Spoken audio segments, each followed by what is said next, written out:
જય સોમનાથ વિદ્યાર્થી મિત્રો, પી વિભાગના તત્વોમાં સમૂહ 16ની ચર્ચામાં આપણે આગળ વધીએ. હવે તો છેલ્લે આપણે સમૂહ 16ના તત્વોના રાસાયણિક ગુણધર્મોની ચર્ચા કરતા હતા.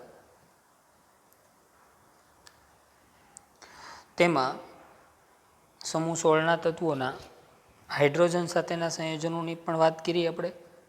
હવે આજનો આપણો જે ટોપિક છે એ પણ ખૂબ જ અગત્યનો ટોપિક છે, બરાબર. એને જોતાં પહેલાં સમૂહ 16ના તત્વોના રાસાયણિક ગુણધર્મો ગયા લેક્ચરમાં આપણે જે ચર્ચા કરી એને જરાક જોઈએ. સમૂહ 16ના તત્વો તો પહેલાં આપણને કમ્પ્લીટલી ખબર હોય છે કયા કયા છે. તો કે ભાઈ oxygen, sulphur, selenium, tellurium, polonium અને લિવરમોરિયમ.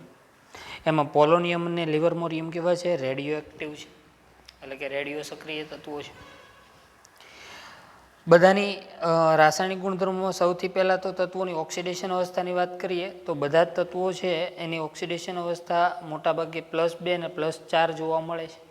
ઓક્સિજનની ખાસ ઓક્સિડેશન અવસ્થા જોઈજો -2થી લઈ અને +2 સુધીની છે, બરાબર. એકવાર પૂછાઈ ગયેલો પ્રશ્ન છે એટલે ધ્યાન રાખવું ગુજરાત બોર્ડમાં કે ઓક્સિજનની ઓક્સિડેશન અવસ્થા કેટલેથી કેટલે સુધી? તો કે -2થી લઈ અને +2 સુધી. આ ઉપરાંત સમૂહ 16માં જેમ ઉપરથી નીચે તરફ જાઓ તેમ -2 અને +6 ઓક્સિડેશન અવસ્થાની સ્થાયીતા ઘટતી જાય છે. એટલે ટૂંકમાં સમૂહમાં ઉપરથી નીચે તરફ ગયા, બરાબર, એમાં ડી અને એફ કક્ષકોની હાજરી થતી ગઈ એટલે નિષ્ક્રિય યુગ્મ અસર વધી.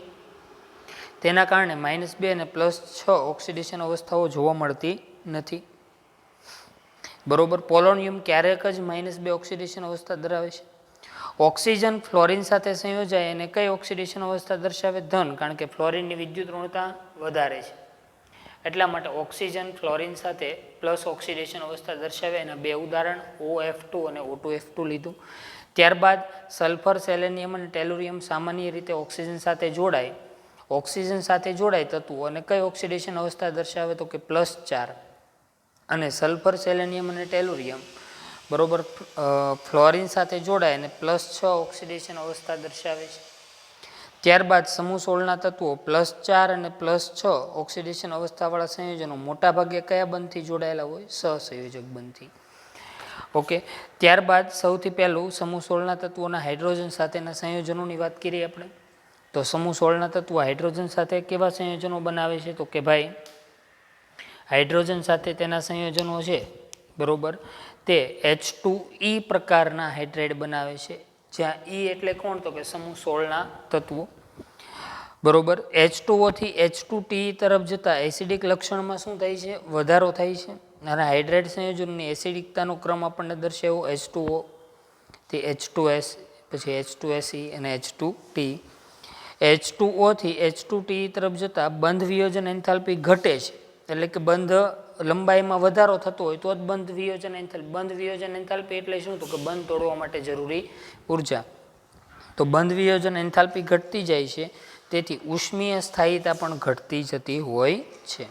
અને સમૂહ 16ના તત્વોની ઉષ્મીય સ્થાયીતા તમને અહીંયા દર્શાવેલી છે. સૌથી વધારે સ્ટેબલ કોણ છે ઉષ્મીય રીતે? તો કે H2O, એના કરતાં ઓછું H2S, એના કરતાં ઓછું H2Se, પછી H2Te અને H2PO. સમૂહ 16ના બધા હાઇડ્રાઇડ સંયોજનો કયો ગુણધર્મ ધરાવે છે? તો કે ભાઈ રિડક્શન કરતા ગુણ ધરાવે છે. અપવાદ શું જોવા મળે છે? તો કે પાણી છે એ રિડક્શન કરતા ગુણ ધરાવતો નથી. અને સમૂહમાં જેમ ઉપરથી નીચે તરફ જાઓ તેમ રિડક્શન કરતા ગુણમાં શું થાય છે? વધારો થતો હોય છે. ઓકે. હવે આજનો આપણો જે મુદ્દો છે એની આપણે વાત કરીએ તો આજનો આપણો જે ટોપિક છે એ સમૂહ 16ના તત્વોના હેલોજન સાથેના સંયોજનો, જેની આપણે ચર્ચા કરવાના છીએ કે સમૂહ 16ના તત્વો છે તેના હેલોજન સાથેના સંયોજનો. સમૂહ 16ના તત્વોના હેલોજન સાથેના સંયોજન.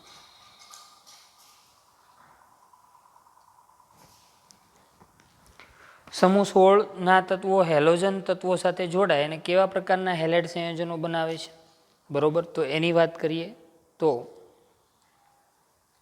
સમૂહ 16ના તત્વો હેલોજન તત્વ સાથે જોડાઈને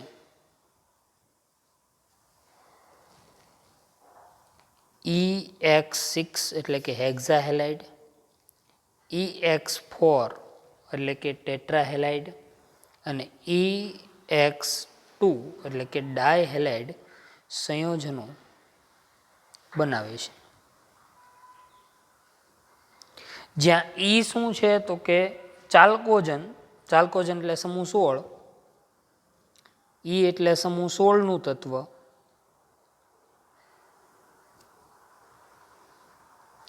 અને X એટલે સમૂહ 17 એટલે કે હેલોજન. તો અહીંયા આપણે એક વસ્તુ યાદ રાખવાની છે ખાસ કે હાઇડ્રોજન સાથે કયા પ્રકારના હતા તો કે H2E પ્રકારના હતા. અહીંયા શું થાય છે તો કે EX6 હેક્ઝાહેલાઇડ, ટેટ્રાહેલાઇડ અને ડાયહેલાઇડ સંયોજનો બનાવે છે. બરોબર. હેલાઇડ સંયોજનોની સ્થાયીતાનો ક્રમ હોય તો ખાસ યાદ રાખશો, હેલાઇડ સંયોજનોની સ્થાયીતાનો ક્રમ સૌથી વધારે સ્થાયી કોણ તો કે ફ્લોરાઇડ, એના કરતાં ઓછા ક્લોરાઇડ, એના કરતાં ઓછા બ્રોમાઇડ, એના કરતાં ઓછા આયોડાઇડ. ઓકે. અને ઉદાહરણ સ્વરૂપે આપણે જોવું હોય તો હું તમને અહીંયા ઉદાહરણ આપું. ચલો, સલ્ફર હેક્ઝા ફ્લોરાઇડ, એના કરતાં ઓછો સ્થાયી સલ્ફર હેક્ઝા ક્લોરાઇડ, એના કરતાં સલ્ફર હેક્ઝા બ્રોમાઇડ, એના કરતાં ઓછો સલ્ફર હેક્ઝા આયોડાઇડ. એટલે ટૂંકમાં કહેવાનું એમ કે ફ્લોરિનવાળા સંયોજનો છે એ વધારે સ્થાયી, એના કરતાં ઓછા ક્લોરિનવાળા, એના કરતાં ઓછા બ્રોમિનવાળા, એના કરતાં ઓછા આયોડિનવાળા. હવે હેક્ઝાહેલાઇડ સંયોજનો જે બને બરોબર, એમાંથી બરોબર હેક્ઝાહેલાઇડ સંયોજનોમાંથી ખાસ નોંધ યાદ રાખજો, હેક્ઝાહેલાઇડ જેટલા સંયોજનો બને તેમાંથી હેક્ઝાહેલાઇડ સંયોજનોમાંથી માત્ર હેક્ઝા ફ્લોરાઇડ સંયોજનો સ્થાયી છે. હેક્ઝા ફ્લોરાઇડ સંયોજનો સ્થાયી છે. બાકીના બધા કેવા છે તો કે અસ્થાયી છે. એટલે સલ્ફર હેક્ઝા ફ્લોરાઇડ હોય તો એ સ્થાયી, બાકીના બધા કેવા થયા અસ્થાયી છે. ઓકે. અને બધા જ હવે અહીંથી આપણે એક વાત કરવી તો અહીંથી આપણે જે ચર્ચા કરી રહ્યા છીએ તો પહેલી લીટી આ હેક્ઝાહેલાઇડ માટેની છે, EX6 બરોબર, એના મુદ્દાઓ છે. તો હેક્ઝાહેલાઇડ બધામાં બરોબર ખાસ બાબત તો હેક્ઝાહેલાઇડમાં કોણ સ્થાયી તો કે હેક્ઝા ફ્લોરાઇડ. ત્યારબાદ હેક્ઝા ફ્લોરાઇડ સંયોજનો બધા વાયુ સ્વરૂપમાં છે, યાદ રાખશું. બધા જ હેક્ઝાહેલાઇડ સંયોજનો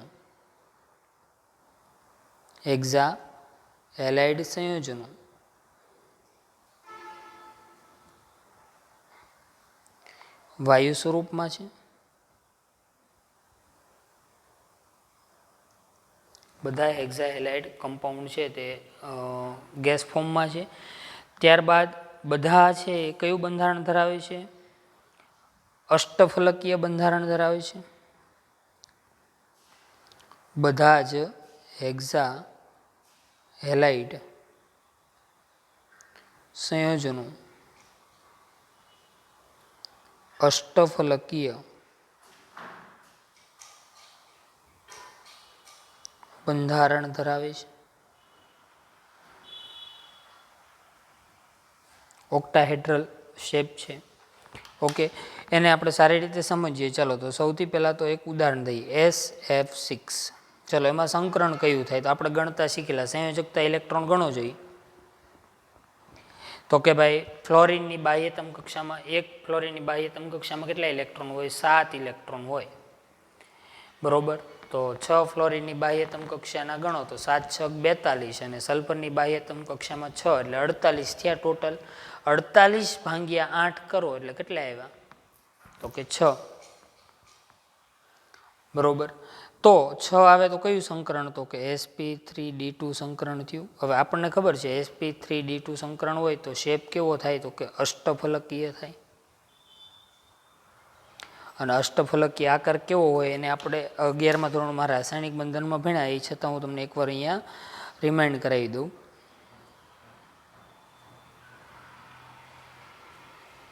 ફ્લોરિન, ફ્લોરિન, ફ્લોરિન, ફ્લોરિન, આવી રીતે અહીંયા ફ્લોરિન, અહીંયા પણ ફ્લોરિન. ઓકે, આ કેવો આકાર થયો તો કે અષ્ટફલકીય આકાર થયો. બરોબર. છેડા જોડશું એટલે આપણને સરસ મજાનું અષ્ટફલકીય આકાર મળશે. તો હેક્ઝા હેલાઇડ સંયોજનો છે એનો આકાર કેવો છે તો કે અષ્ટફલકીય આકાર છે. ઓકે, ત્યારબાદ આપણે આગળ વધીએ. હવે હેક્ઝા હેલાઇડની વાત પૂરી કર્યા બાદ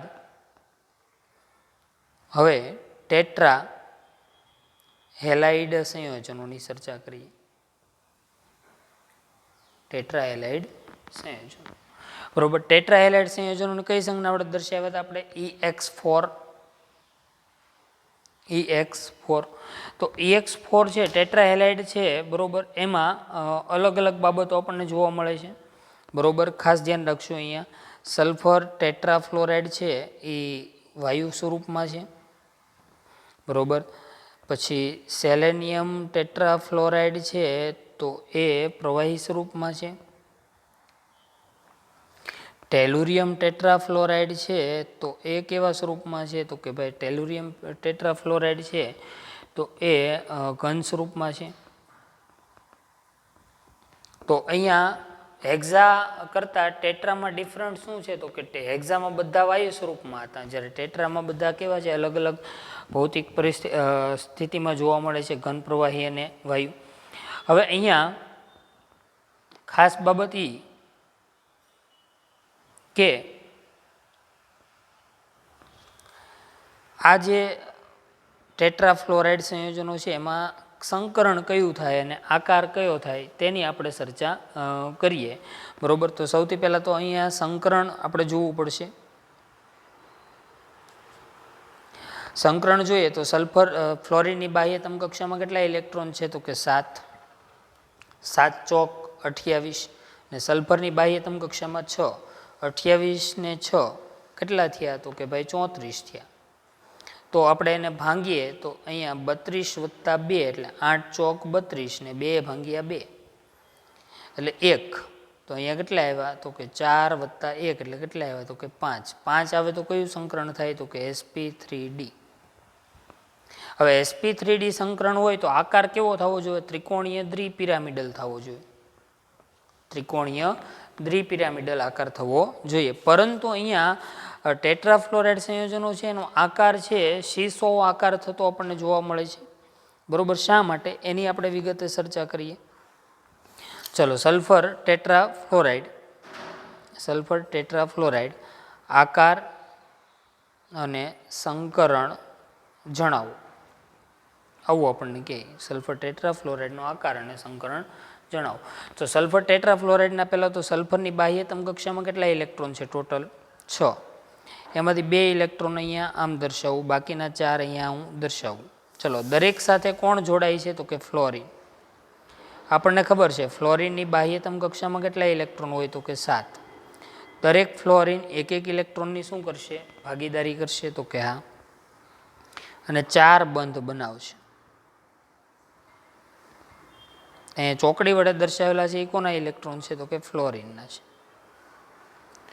ઓકે.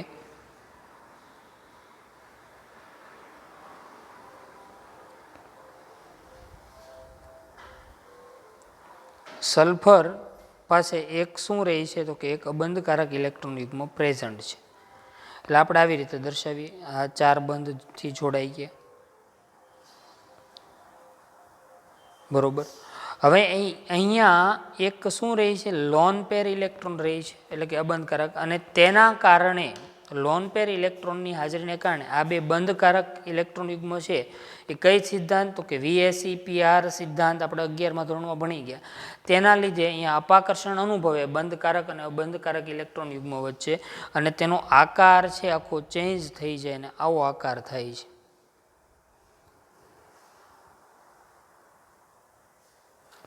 આ આકારને આપણે કેવો આકાર કહીએ છીએ, તો કે આ જે શેપ થયો સંકરણ sp3d છે, આકાર ત્રિકોણીય ત્રિકોણીય બાયપિરામિડલ થવો જોઈએ, પરંતુ અહીંયા અબંધકારક ઇલેક્ટ્રોન યુગ્મની હાજરીને કારણે આકાર છે એ શીશવો આકાર થઈ જાય છે. બરોબર, એ ખાસ યાદ રાખજો. ટેટ્રાફ્લોરાઇડ સમૂહ 16ના આકાર કેવો થાય, શીશવો. એક લોન પેર ઇલેક્ટ્રોન યુગ્મ છે એટલે ધ્યાન રાખશું અહીંયા. બરોબર, અને આને આપણે અંગ્રેજીમાં સીસો પણ કહીએ છીએ. ઓકે, તો આ વાત હતી એ ટેટ્રાફ્લોરાઇડ સંયોજનોની. બરોબર, ટેટ્રાફ્લોરાઇડ સંયોજનોની વાત પૂરી કર્યા બાદ હવે આપણે ડાયફ્લોરાઇડ સંયોજનોની આપણે ચર્ચા કરીએ. ત્યારબાદ ટેટ્રાફ્લોરાઇડની ચર્ચા કર્યા બાદ હવે આપણે ડાય હેલાઇડ સંયોજનો છે, બરોબર, તેની આપણે ચર્ચા કરીએ. તો સમૂહ 16ના ડાયહેલાઇડ કયા પ્રકારના બને છે, તો કે ભાઈ EX2 પ્રકારના ડાયહેલાઇડ સંયોજનો બને છે. બરોબર, અને એમાં ખાસ બાબત નોંધવા જેવી, ડાયહેલાઇડ સંયોજનો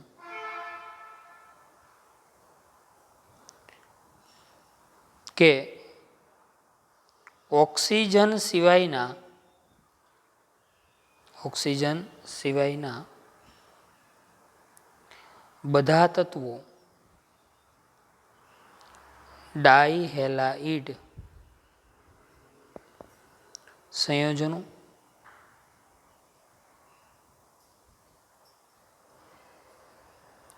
બનાવે છે.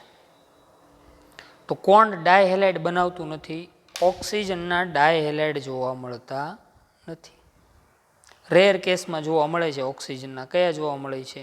તો કે ઓક્સિજન ડાયફ્લોરાઇડ OF2, પણ એ સ્થાયી નથી, એટલા માટે અહીંયા આપણને એમ કીધું છે કે ડાયહેલાઇડ સંયોજનો બનાવે છે. ડાયહેલાઇડમાં એ પાછા કયા બનાવે છે, તો એ ખાસ ધ્યાન રાખવું કે ડાયહેલાઇડમાં ડાયક્લોરાઇડ અને ડાયબ્રોમાઇડ, ડાયક્લોરાઇડ અને ડાયબ્રોમાઇડ સંયોજનો બનાવે છે.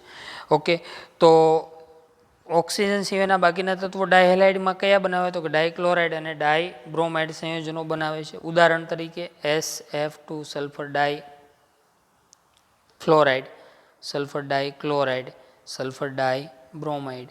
પણ એમાં ડાયફ્લોરાઇડ છે સ્ટેબલ નથી, સ્થાયી નથી. ઓકે, બધાની અંદર સંકરણ કયું છે, તો અહીંયા ખાસ ધ્યાન રાખશું. સંકરણની જ્યારે વાત આવે ત્યારે સંકરણ છે sp3 સંકરણ ધરાવે છે.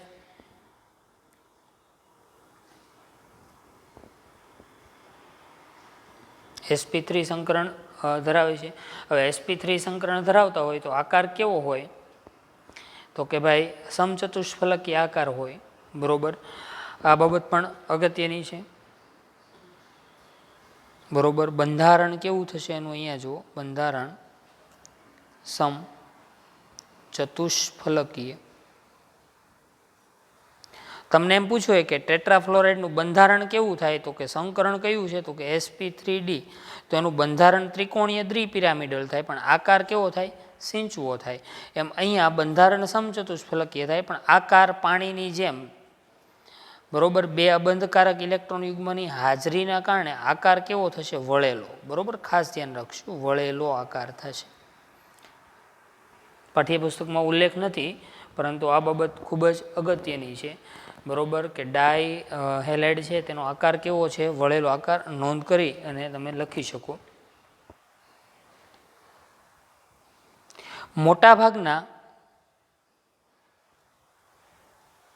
મોટાભાગના ડાયહેલાઇડ સંયોજનો ડાયમર સ્વરૂપે હોય છે.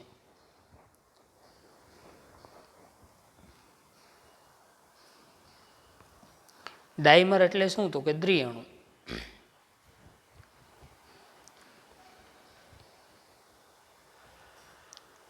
દ્વિઅણુ સ્વરૂપે હોય છે, એટલે કે ડાયમર સ્વરૂપે હોય છે. ઓકે, ઉદાહરણ તરીકે અહીંયા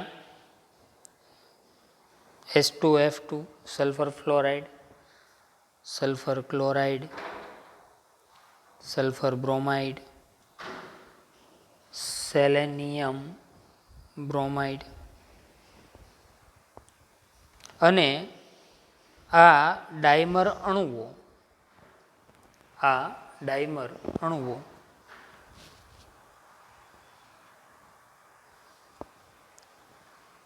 વિષમીકરણની પ્રક્રિયા કરે છે.